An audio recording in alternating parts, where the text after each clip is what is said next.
In the next 2 lessons, we're looking at phrasal verbs. Now, phrasal verbs, like find out, move in, and look up, are what native English speakers use all the time to communicate. What we'll do is look at a top 50 of the most important phrasal verbs to remember. Now, we make phrasal verbs with a verb like find, move, or look, plus a preposition like out, in, or up.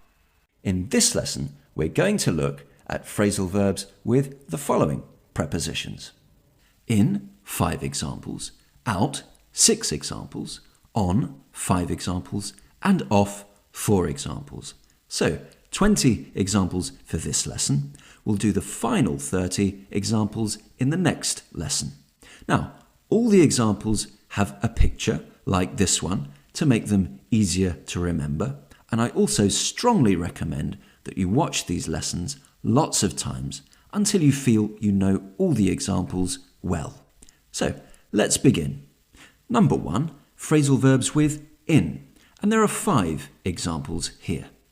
Number 1, and this is get in. Notice that he's getting in a car. We can't say to get in a train or a bus, for example. Number 2, and this is fill in, which means to complete a form, which is a piece of paper like this. It could also be online.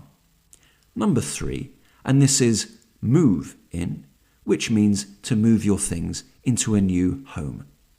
Number 4, this is plug in. We could say to plug in a computer, for example. Number 5 is the opposite of go out, and it is stay in. So, to stay at home. So those are phrasal verbs with in. Let's now look at phrasal verbs with out. And there are 6 examples here. Number 1, and this is get out. Notice again that she's getting out of a car. We don't normally say to get out of a bus or a train, for example. Number 2, and this is eat out, which means to eat in a restaurant or anywhere where you're paying for a meal.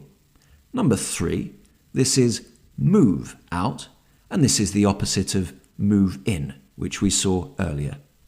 Number 4, and this is work out, and this basically means to exercise in a step-by-step way. Number 5, another way of saying to discover is to find out. And number 6, another way of saying be careful is look out. We can also say watch out, which is stronger. So those are phrasal verbs with out. Let's now look at phrasal verbs with on. And there are 5 examples here. Number 1, and this is get on. Notice that he's getting on a bus. We can also say to get on a train.